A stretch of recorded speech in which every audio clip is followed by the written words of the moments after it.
Hey everyone, this is Anjanette from AJ's Personal Touch. How you doing? I'm going to try to speak up here because I've been speaking very softly because I've not been feeling well.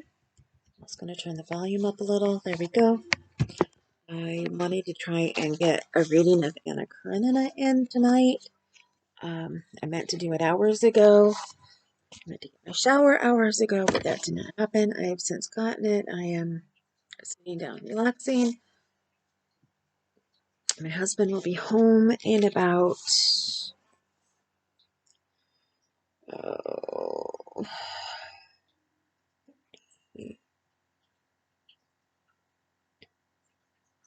46 minutes.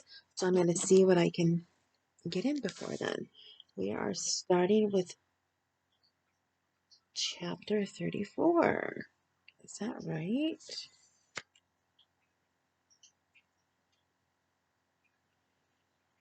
Uh,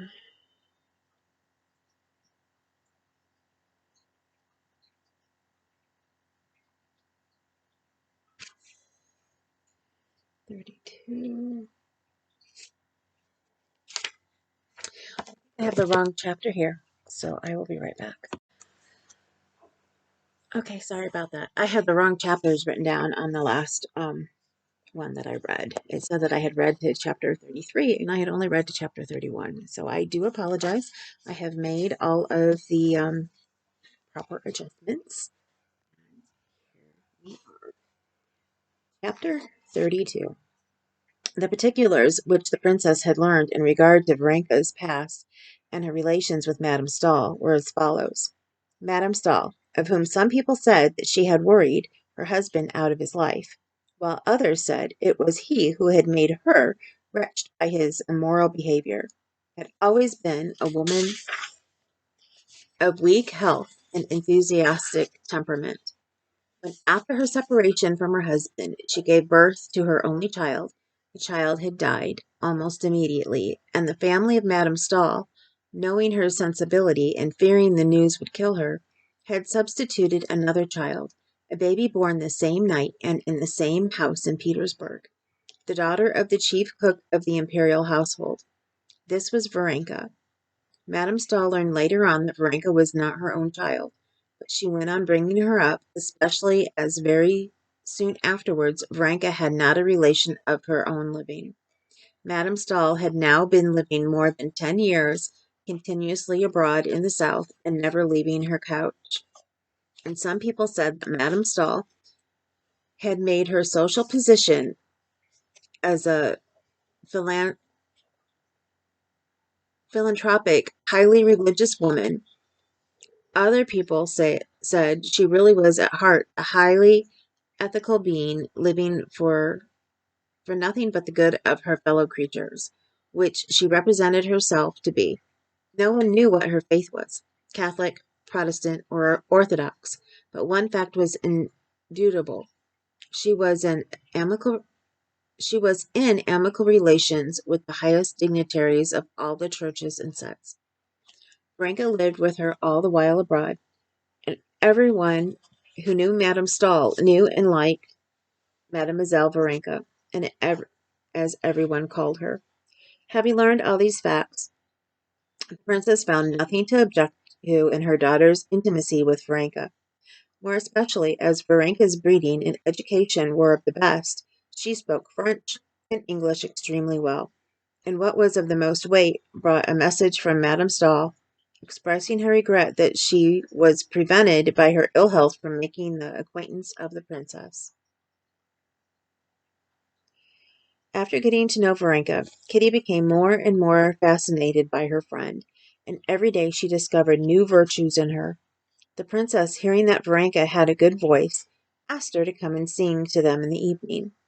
Kitty plays, and we have a piano, not a good one, it's true, but you will give us so much pleasure, said the princess with her affected smile, which Kitty disliked particularly just then, because she noticed that Varenka had no inclination to sing. Varenka came, however, in the evening and brought a roll of music with her.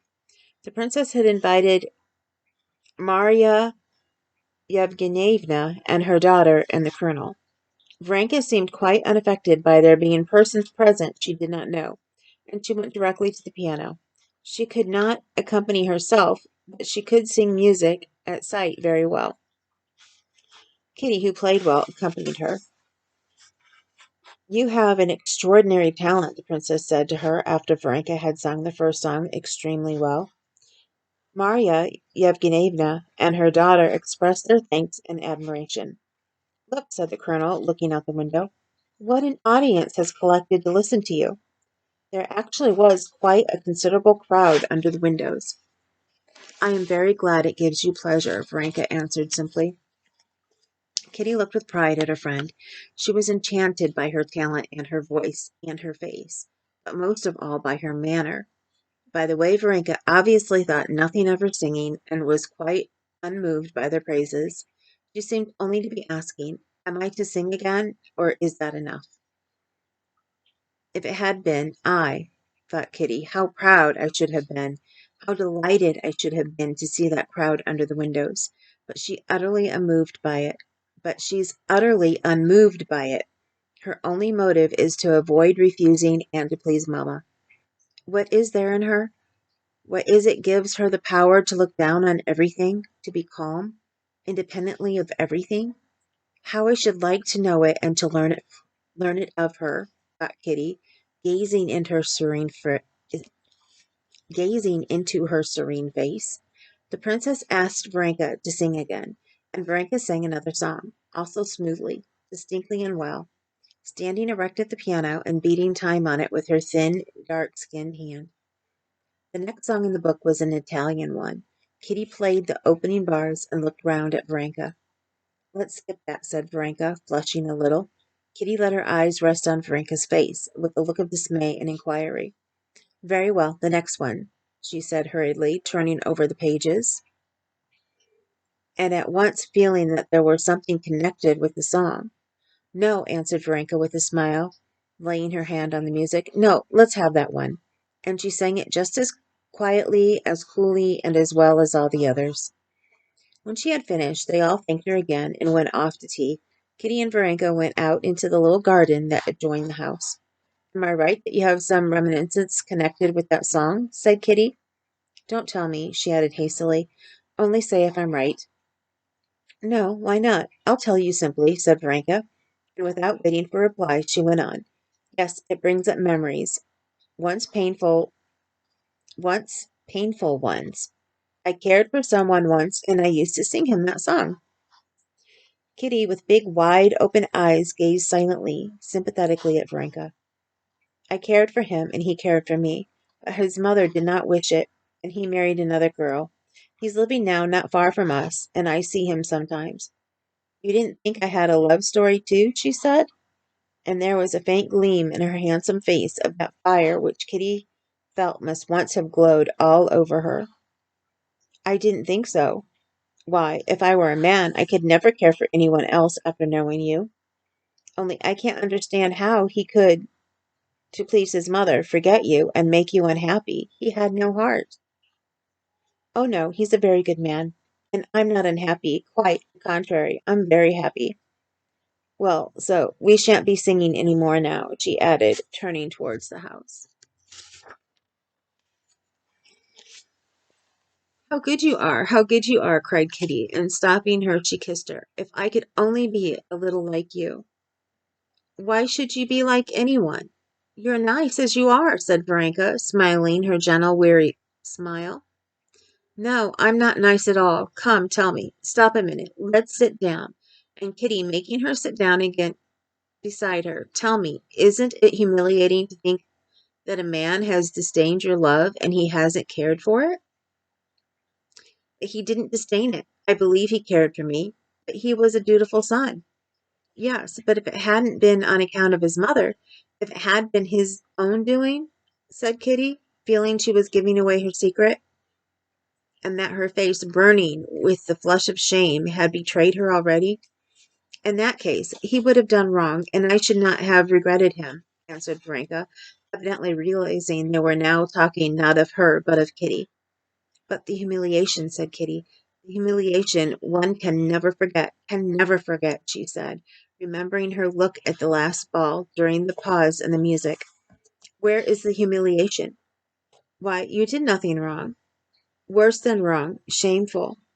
Varenka shook her head and laid her hand on Kitty's hand. Why, what is there shameful? She said. You didn't tell a man who didn't care for you that you loved him, did you? Of course not. I never said a word, but he knew it. No, no, there are looks, there are ways.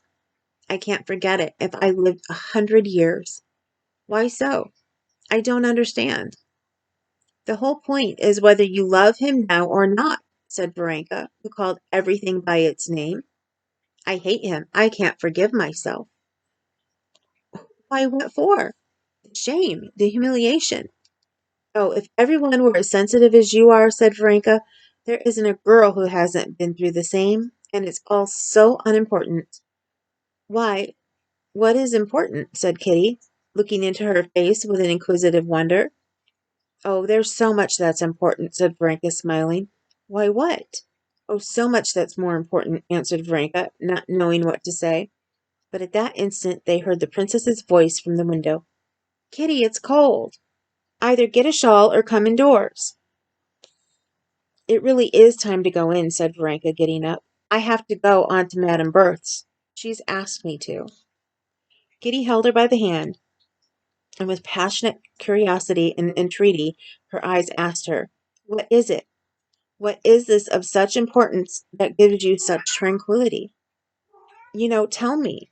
But Varenka did not even know what Kitty's eyes were asking her. She merely thought that she had to go to see Madame Berth too that evening, and to make haste home in time for Maman's tea at 12 o'clock. She went indoors, collected her music, saying goodbye to everyone. She was about to go. Allow me to see you home, said the colonel. Yes, how can you go alone at night like this? Chimed in the princess. Anyway, I'll send Paracha. Kitty saw that Varenka could hardly restrain a smile at the idea that she needed an escort. No, I always go about alone, and nothing ever happens to me, she said, taking her hat. And kissing Kitty once more without saying what was important, she stepped out courageously with the music under her arm and vanished into the twilight of the summer night, bearing away with her her secret of what was important and what gave her the calm and dignity so much to be envied. Chapter 33. Kitty made the acquaintance of Madame Stahl, too, and this acquaintance, together with her friendship with Varenka, did not merely exercise a great influence on her, it also comforted her in her mental distress.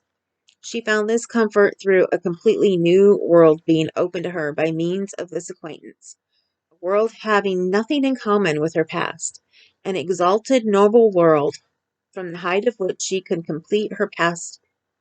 contemplate her past calmly. It was revealed to her that besides the instinctive life to which Kitty had given herself up to thereto, there was a spiritual life. This life was disclosed in religion, but a religion having nothing in common with that one which Kitty had known from childhood, and which found expression in litanies and all-night services at the widow's home, where one might meet one's friends, and in learning by heart Slavonic texts with the priest. This was a lofty, mysterious religion, connected with a whole series of noble thoughts and feelings, which one could do more than merely believe because one was told to, which one could love. Kitty found all this out not from the words Madame Stahl talked to Kitty as to a charming child, that one looks on with pleasure as on the memory of one's youth, and only once she said in passing that in all human sorrows nothing gives comfort but love and faith, and that in the sight of Christ's compassion for us no sorrow is trifling, and immediately talked of other things. But in every gesture of Madame Stahl, in every word, in every heavenly, as Kitty called it, look, and above all in the whole story of her life which she heard from Varenka, Kitty recognized that something that was important, of which till then she had known nothing. Yet, elevated as Madame Stahl's character was, touching as was her story, and exalted and moving as was her speech, Kitty could not help detecting in her some traits which perplexed her.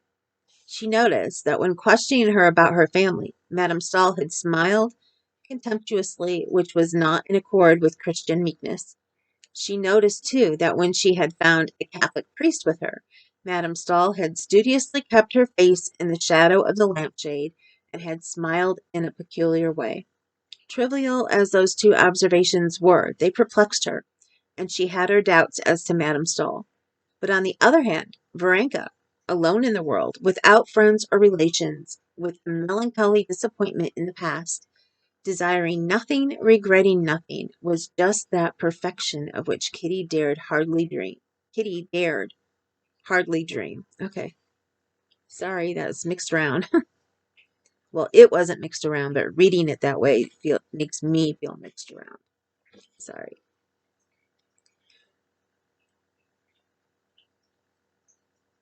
In Varenka, she realized that one has but to forget oneself and love others, and one will be calm, happy, and noble. And that was what Kitty longed to be. Seeing now clearly what was the most important, Kitty was not satisfied with being enthusiastic over it. She at once gave herself up with her whole soul to the new life that was opening to her. From Varenka's accounts of the doings of Madame Stahl and other people whom she mentioned, Kitty had already constructed the plan of her own future life. She would, like Madame Stahl's niece, Aline, Aline, of whom Varenka had talked to her a great deal, seek out those who were in trouble wherever she might be living, help them as far as she could, give them the gospel, read the gospel to the sick, the criminals to the dying. The idea of reading the gospel to criminals, as Aline did, particularly fascinated Kitty, but all these were secret dreams of which Kitty did not talk either to her mother or to Varenka. While awaiting the time for carrying out her plans on a large scale, however, Kitty, even then at the Springs, where there were so many people ill and unhappy, readily found a chance for practicing her new principles in the imitation of Varenka. At first the princess noticed nothing but that Kitty was much under the influence of her engagement, as she called it, for Madame Stahl, and still more for Varenka. She saw that Kitty did not merely imitate Varenka in her conduct, but unconsciously imitated her in her manner of walking, of talking, of blinking her eyes. But later on, the princess noticed that apart from this adoration, some kind of serious spiritual change was taking place in her daughter. The princess saw that in the evenings Kitty read a French Testament that Madame Stahl had given her, a thing she had never done before, that she avoided society acquaintances and associated with the sick people who were under Varenka's protection, and especially one poor family, that of a sick painter, Petrov. Kitty was unmistakably proud of playing the part of a sister of mercy in that family. All this was well enough, and the princess had nothing to say against it, especially as Petrov's wife was a perfectly nice sort of woman, and that the German princess, noticing Kitty's devotion, praised her, calling her an angel of consolation. All this would have been very well if there had been no exaggeration, but the princess saw that her daughter was rushing into extremes, and so indeed she told her. Il ne faut jamais rien autre, she said to her. Her daughter made her no reply. Only in her heart she thought that one could not talk about exaggeration where Christianity was concerned. What exaggeration could there be in the practice of a doctrine wherein one was bidden to turn the other cheek when one was smitten, and give one's cloak if one's coat were taken? But the princess disliked this exaggeration, and disliked even more the fact that she felt her daughter did not care to show her all her heart. Kitty did, in fact, conceal her new views and feelings from her mother. She concealed them not because she did not respect or did not love her mother, but simply because she was her mother. She would have revealed them to anyone sooner than to her mother. How is it Anna Pavlovna's not been to see us for so long? The princess said one day of Madame Petrova. I've asked her, but she seems put out about something. No, I've not noticed it, maman, said Kitty, flushing hotly. Is it long since you went to see them? We're meaning to make an expedition to the mountains tomorrow, answered Kitty. Well, you can go, answered the princess, gazing at her daughter's embarrassed face and trying to guess the cause of her embarrassment. That day, Varenka came to dinner and told them that Anna Pavlovna had changed her mind and given up the expedition for the morrow, and the princess noticed again that Kitty reddened. Kitty, haven't you had some misunderstanding with the Petrovs? Said the princess when they were left alone. Why has she given up sending the children and coming to see us? Kitty answered that nothing had happened between them, and that she could not tell why Anna Pavlovna seemed displeased with her. Kitty answered perfectly truly. She did not know the reason Anna Pavlovna had changed to her, but she guessed it. She guessed at something which she could not tell her mother, which she did not put into words to herself. It was one of those things which one knows, but which one can never speak of, even to oneself. So terrible and shameful would it be mistaken. Again and again she went over her memory, all her relations with the family. She remembered the simple delight expressed on the round, good-humored face of Anna Pavlovna at their meetings. She remembered their secret confabulations about the invalid, their plots to draw him away from the work which was forbidden him, and to get him out of doors. The devotion of the youngest boy, who used to call her "my Kitty," and would not go to bed without her. How nice it all was. Then she recalled the thin, terribly thin figure of Petrov, with his long neck and his brown coat, his scant curly hair, his questioning blue eyes that were so terrible to Kitty at first, and his painful attempts to seem hearty and lively in her presence. She recalled the efforts she had made at first to overcome the repugnance she felt for him, as for all consumptive people, and the pains it had cost her to think of things to say to him. She recalled the timid, softened look with which he gazed at her, and the strange feeling of compassion and awkwardness, and later of a sense of her own goodness which she had felt at it. How nice it was! But all that was at first. Now, a few days ago, everything was suddenly spoiled. Anna Pavlovna had met Kitty with affected cordiality, and had kept continual watch on her and on her husband. Could that touching pleasure he showed when she came near be the cause of Anna Pavlovna's coolness? Yes, she mused. There was something unnatural about Anna Pavlovna, and utterly unlike her good nature, when she said angrily the day before yesterday, "There, he will keep waiting for you. He wouldn't drink his coffee without you, though he's grown so dreadfully weak." Yes, perhaps, too, she didn't like it when I gave him the rug. It was all so simple, but he took it so awkwardly, and was so long thanking me. And I felt awkward too. And then the portrait of me, he did so well. And most of all, that look of confusion and tenderness. Yes, yes, that's it, Kitty repeated to herself with horror. No, it can't be. It oughtn't to be. He's so much to be pitied, she said to herself directly after. This doubt poisoned the charm of her new life.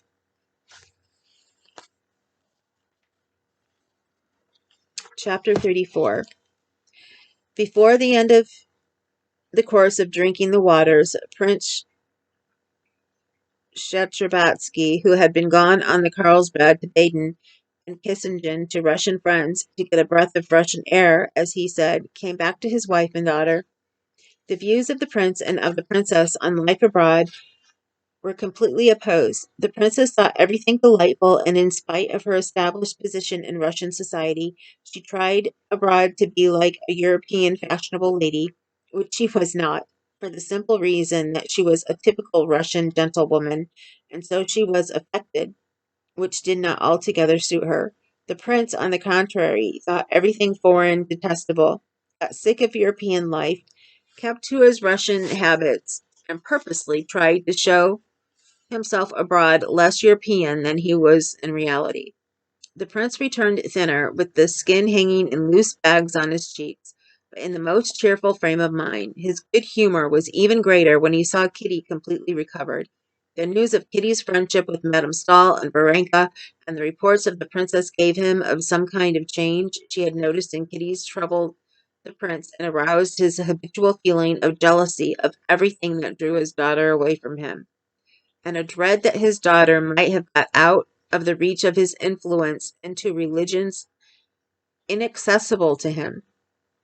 But these unpleasant matters were all drowned in a sea of kindliness and good humor which was always within him, and more so than ever since his course of Carlsbad waters. The day after his arrival, the prince, in his long overcoat, with his Russian wrinkles and baggy cheeks, propped up by a starched collar, set off with his daughter to the spring in the greatest good humor. It was a lovely morning. The bright, cheerful house, with their little gardens, the sight of the red-faced, red-armed, beer-drinking German waitresses working away merrily, did the heart good. But the nearer they got to the springs, the oftener they met sick people, and their appearance seemed more pitiable than ever among the everyday conditions of prosperous German life. Kitty was no longer struck by this contrast. The brighter sun, the bright green of the foliage, the strains of the music, were for her the natural setting of all these familiar faces, with their changes to greater emaciation or to convalescence, for which she watched. But to the prince the brightness and gaiety of the June morning, and the sound of the orchestra playing a gay waltz, men in fashion, and above all, the appearance of the healthy attendants, seemed something unseemly and monstrous, in conjunction with those slowly moving, dying figures gathered together from all parts of Europe. In spite of his feeling of pride, and as it were the return of youth, with his favorite daughter on his arm, he felt awkward, and almost ashamed of his vigorous step and his sturdy, stout limbs. He felt almost like a man not dressed in a crowd. "Present me to your new friends," he said to his daughter. "Present me to your new friends," he said to his daughter, squeezing her hand with his elbow. "I like even your horrid sodden for making you so well again. Only it's melancholy, very melancholy here. Who's that?" Kitty mentioned the names of all the people they met, with some of whom she was acquainted, and some not. At the entrance of the garden they met the blind lady Madame Berthe, with her guide, and the prince was delighted to see the old Frenchwoman's face light up when she heard Kitty's voice. She at once began talking to him with French exaggerated politeness, applauding him for having such a delightful daughter, extolling Kitty to the skies before her face, and calling her a treasure, a pearl, and a consoling angel. "Well, she's the second angel, then," said the prince, smiling. "She calls Mademoiselle Varenka angel number one." "Oh, Mademoiselle Varenka, she's a real angel, Elise," Madame Berthe assented. In the arcade, they met Varenka. In the arcade, they met Varenka herself. She was walking rapidly towards them, carrying an elegant red bag. "Here is Papa come," Kitty said to her. Varenka made simply and naturally, as she did everything, a movement between a bow and a curtsy, and immediately began talking to the prince without shyness, naturally as she talked to everyone. "Of course I know you. I know you very well," the prince said to her with a smile, in which Kitty detected with joy that her father liked her friend. "Where are you off to in such haste?" "Maman's here," she said, turning to Kitty. "She has not slept all night, and the doctor advised her to go out. I'm taking her work." "So that's angel number one," said the prince when Varenka had gone on. Kitty saw that her father had meant to make fun of Varenka, but that he could not do it because he liked her. "Come, so we shall see all your friends," he went on, "even Madame Stahl, if she deigns to recognize me." "Why, did you know her, Papa?" Kitty asked apprehensively, catching the gleam of irony that kindled in the prince's eyes at the mention of Madame Stahl. "I used to know her husband, and her too a little before she's joined the Pietists." "What is a Pietist, Papa?" asked Kitty, dismayed to find what she prized so highly in Madame Stahl had a name. "I don't quite know myself. I only know that she thanks God for everything, for every misfortune, and thanks God, too, that her husband died. And that's rather droll, as they didn't get on together." "Who's that?" "What a piteous face," he asked, noticing a sick man of medium height sitting on a bench, wearing a brown overcoat and white trousers that fell in strange folds about his long, fleshless legs. This man lifted his straw hat, showed his scanty curly hair and high forehead, painfully reddened by the pressure of the hat. That's Petrov, an artist, answered Kitty, blushing. And that's his wife, she added, indicating Anna Pavlovna, who, as though on purpose, at the very instant they approached, walked away after a child that had run off along a path. Poor fellow. And what a nice face he has, said the prince. Why don't you go up to him? He wanted to speak to you. Well, let us go then, said Kitty, turning round resolutely. How are you feeling today? She asked Petrov. Petrov got up, leaning on his stick, and looked shyly at the prince. This is my daughter, said the prince. Let me introduce myself. Painter bowed and smiled, showing his strangely dazzling white teeth. We expected you yesterday, princess, he said to Kitty. He staggered as he said this, and then repeated the motion, trying to make it seem as if it had been intentional. I meant to come, but Varenka said that Anna Pavlovna sent word you were not going. Not going, said Petrov, blushing and immediately beginning to cough, and his eyes sought his wife. Anita, Anita, he said loudly, and the swollen veins stood out like cords on his thin white neck. Anna Pavlovna came up. So you sent word to Princess that we weren't going? He whispered to her, angrily losing his voice. Good morning, Princess, said Anna Pavlovna with an assumed smile utterly unlike her former manner. Very glad to make your acquaintance, she said to the prince. You've long been expected, Prince. What did you send word to the princess that we weren't going for? The artist whispered hoarsely once more, still more angrily, obviously exasperated that his voice failed him so that he could not give his words the expression he would have liked to. Oh, mercy on us. I thought we weren't going, his wife answered crossly. What? When? He coughed and waved his hand. The prince took off his hat and moved away with his daughter. Ah, ah, he sighed deeply. Oh, poor things. Yes, papa, answered Kitty, and you must know they've 3 children, no servant, and scarcely any means. He gets something from the academy, she went on briskly, trying to drown the distress that the queer change in Anna Pavlovna's manner to her had aroused in her. Oh, here's Madame Stahl, said Kitty, indicating an invalid carriage, where, propped on pillows, something in gray and blue was lying under a sunshade. This was Madame Stahl. Behind her stood the gloomy, healthy-looking German workman who pushed the carriage. Close by was standing a flaxen-headed Swedish count, whom Kitty knew by name.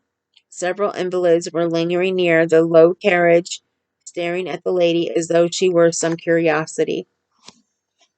The prince went up to her, and Kitty detected that disconcerting gleam of irony in his eyes. He went up to Madame Stahl and addressed her with the extreme courtesy and affability in that excellent French that so few speak nowadays. I don't know if you remember me, but I must recall myself to thank you for your kindness to my daughter, he said, taking off his hat and not putting it on again. Prince Alexander Skrbatsky, said Madame Stahl, lifting upon him her heavenly eyes in which Kitty discerned a look of annoyance. Delighted. I have taken a great fancy to your daughter. You are still in weak health? Yes, I'm used to it, said Madame Stahl, and she introduced the prince to the Swedish count. You are scarcely changed at all, the prince said to her. It's 10 or 11 years since I had the honor of seeing you. Yes, God sends the cross and sends the strength to bear it. Often one wonders what is the goal in this life. The other side, she said angrily to Varenka, who had rearranged the rug over her feet, not to her satisfaction. To do good, probably, said the prince with a twinkle in his eye. That is not for us to judge, said Madame Stahl, perceiving the shade of expression on the prince's face. So you will send me that book, dear Count? I'm very grateful to you, she said to the young Swede.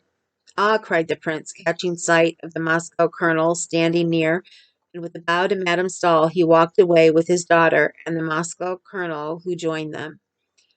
That's our aristocracy prince, the Moscow colonel said with ironical intention. He cherished a grudge against Madame Stahl for not making his acquaintance. She's just the same, replied the prince. Did you know her before her illness, Prince? That's to say, before she took to her bed? Yes, she took to her bed before my eyes, said the prince. They say it's 10 years since she had stood on her feet. She doesn't stand up because her legs are too short. She's a very bad figure. Papa, it's not possible, cried Kitty. That's what wicked tongues say, my darling, and your Varenka catches it too, he added. Oh, these invalid ladies. Oh, no, Papa, Kitty objected warmly. Varenka worships her, and then she does so much good. Ask anyone. Everyone knows of her and Aline Stahl. Perhaps so, said the prince, squeezing her hand with his elbow. But it's better when one does so good that you may ask everyone and no one knows. Kitty did not answer, not because she had nothing to say, but because she did not care to reveal her secret thoughts even to her father. But strange to say, although she had so made up her mind not to be influenced by her father's views, not to let him into her inmost sanctuary, she felt that the heavenly image of Madame Stahl, which she had carried for a whole month in her heart, had vanished, never to return, just as the fantastic figure made up for some clothes thrown down at random vanishes when one sees that it is only some garment lying there. All that was left was a woman with short legs who lay down because she had a bad figure and worried patient Varenka for not arranging her rug to the liking, and by no effort of the imagination could Kitty bring back the former Madame Stahl. Next is chapter 35, and I am going to stop there.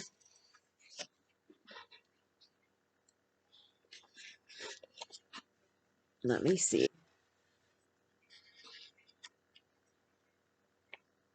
Yeah, I'm going to stop there.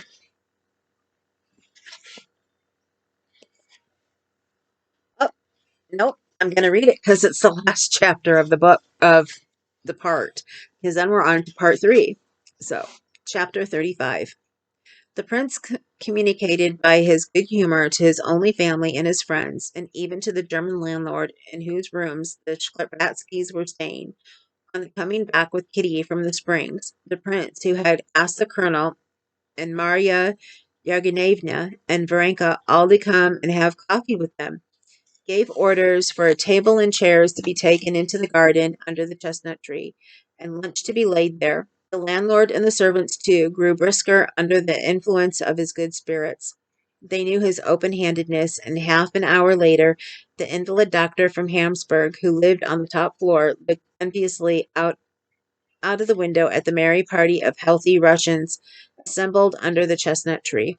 In the trembling circles of shadow cast by the leaves, at a table covered with a white cloth and set with coffee pot, bread and butter, cheese, and cold game, sat the princess in a high cap with lilac ribbons, distributing cups and bread and butter. At the other end sat the prince, eating heartily and talking loudly and merrily. The prince had spread out near him his purchases, carved boxes and knickknacks, paper knives of all sorts, of which he bought a heap at every watering place, and bestowed them upon everyone, including Lieschen, the servant girl, and the landlord with whom he jested in his comically bad German, assuring him that it was not the water had cured Kitty, but his splendid cookery, especially his plum soup. The princess laughed at her husband for his Russian ways, but she was more lively and good humored than she had been all the while she had been at the waters. The colonel smiled, as he always did, at the princess's jokes, but as far as regards Europe, of which he believed himself to be making a careful study, he took the princess's side. The simple-hearted Marya Yevgenyevna simply roared with laughter at everything absurd the prince said, and his jokes made Varenka helpless with feeble but infectious laughter, which was something Kitty had never seen before. Kitty was glad of all this, but she could not be light-hearted. She could not solve the problem her father had unconsciously set her by his good-humored view of her friends, and of the life that had so attracted her. To this doubt there was joined the change in her relations with the Petrovs, which had been so conspicuously and unpleasantly marked that morning. Everyone was good-humored, but Kitty could not feel good-humored, and this increased her distress. She felt a feeling such as she had known in childhood when she had been shut in her room as a punishment, and had heard her sister's merry laughter outside. Well, but what did you buy this mass of things for? said the princess, smiling and handing her husband a cup of coffee. One goes for a walk, one looks in a shop, and they ask you to buy. Erlaucht, Durchschlott? Durchschlott? Directly they say, Durchschlott? I can't hold out. I lose 10 thalers. It's simply from boredom, said the princess. Of course it is. Such boredom, my dear, that one doesn't know what to do with oneself. How can you be bored, Prince? There's so much that's interesting now in Germany, said Marya Yerganevna. But I know everything that's interesting. The plum soup I know, and the pea sausages I know. I know everything. No, you may say what you like, Prince. There's the interest of their institution, said the colonel. But what is there interesting about it? They're all as pleased as brass halfpence. They've conquered everybody, and why am I to be pleased at that? I haven't conquered anyone, and I'm obligated to take off my own boots, yes, and put them away too in the morning, get up and dress at once, and go to the dining room to drink bad tea. How different is it at home? You get up in no haste, you get cross, grumble a little, and come round again. You've time to think things over and no hurry. But time's money, you forget that, said the colonel. Time indeed, that depends. Why, there's time one would give a month of for sixpence, and time you wouldn't have give half an hour or any money. Isn't that so, Katinka? What is it? Why are you so depressed? Where are you off to? Stay a little longer, he said to Varenka. I must be going home, said Varenka, getting up, and again she went off into a giggle. When she had recovered, she said good-bye and went into the house to get her hat. Kitty followed her. Even Varenka struck her as different. She was not worse, but different from what she had fancied her before. Oh dear, it's a long while since I've laughed so much, said Varenka, gathering up her parcel in her bag. How nice he is, your father. Kitty did not speak. When shall I see you again? Asked Varenka. Mamma meant to go and see the Petrovs. Won't you be there? Said Kitty to try Varenka. Yes, answered Varenka. They're getting ready to go away, so I promised to help them pack. Well, I'll come too then. No, why should you? Why not? Why not? Why not?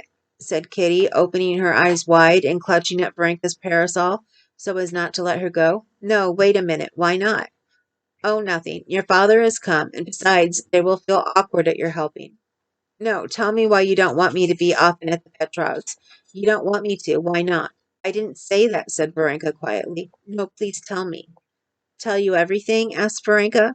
Everything. Everything, Kitty assented. Well, there's really nothing of any consequence, only that Mihail Alexievich, that was the artist's name, had meant to leave earlier, and now he doesn't want to go away, said Varenka, smiling. Well, well, Kitty urged impatiently, looking darkly at Varenka. Well, and for some reason Anna Pavlovna told him that he didn't want to go because you are here. Of course, that was nonsense. But there was a dispute over it, over you.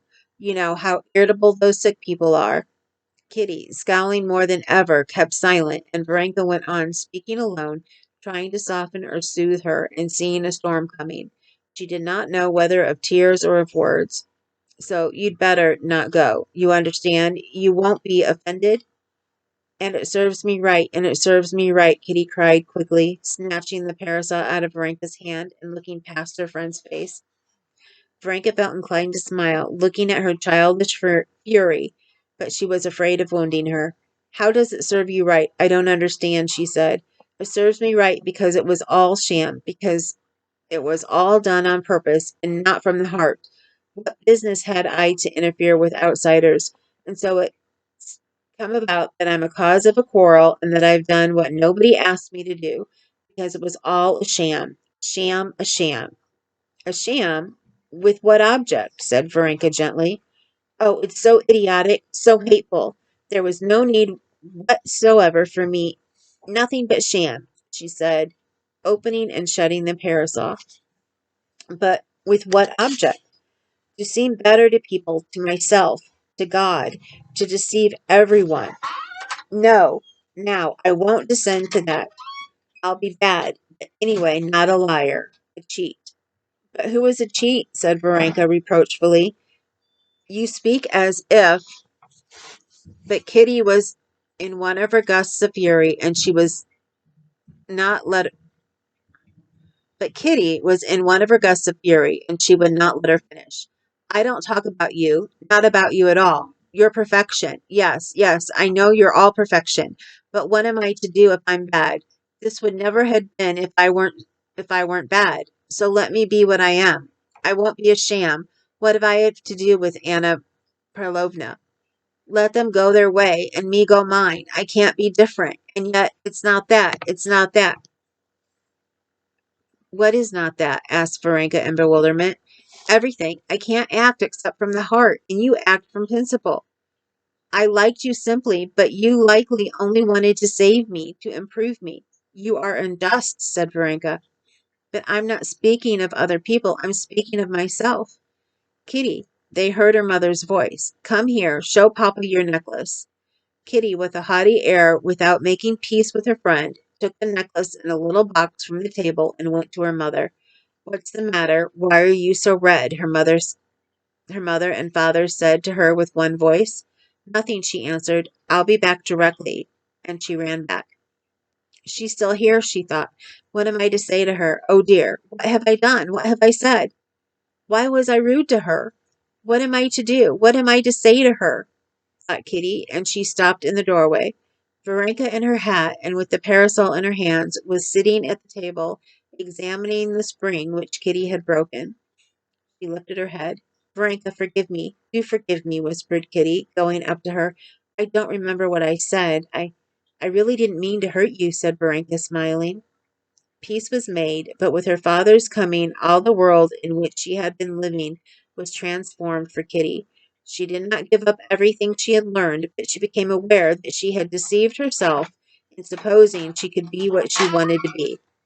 Her eyes were, it seemed, open. She felt all the difficulty of maintaining herself without hypocrisy and self conceit on the pinnacle to which she had wished to mount. Moreover, she became aware of all the dreariness of the world of sorrow, of sick and dying people, in which she had been living. The effort she had made to like it seemed to her intolerable, and she felt a longing to get back quickly into the fresh air, to Russia, to Ergushovo, where, as she knew from letters, her sister Dolly had already gone with her children. But her affection for Varenka did not wane. As she said goodbye, Kitty begged her to come to them in Russia. I'll come when you get married, said Varenka. I shall never marry. Well, then, I shall never come. Well, then, I shall be married simply for that. Mind now, remember your promise, said Kitty. The doctor's prediction was fulfilled. Kitty returned home to Russia cured. She was not so gay and thoughtless as before, but she was serene. Her Moscow troubles had become a memory to her. And that is the end of part 2. And we will start part 3 next time with chapter 1. I am not sure what's going to happen after all of this. A lot happened in part 2, so let's see what happens in part 1. In part 3. I know it was getting really, really good. I know they left Anna and Alexei, but I can't wait to see what happens with them and what her husband decides to do, and everything that's going on with her Vronsky. What do you guys think? Let me know below what you're thinking about what's going on right now. And what about Kitty? Who do you think she's going to end up with? Do you think she's going to end up with the farmer from the beginning? I can't think of his name right this second. Um, there's a lot of what ifs, and we are only a third of the way through. So, about a third of the way, it looks like. So, anyway, I will see you guys soon. Um, I actually read a little longer than I should have. My throat is starting to hurt now, and I'm starting to get a little tired, so it's about time to go to bed. And with that, I will see you guys soon. Remember, you matter, and remember that you are beautiful, you are gorgeous, and you are handsome. whichever one you identify with, and I will see you soon. Later.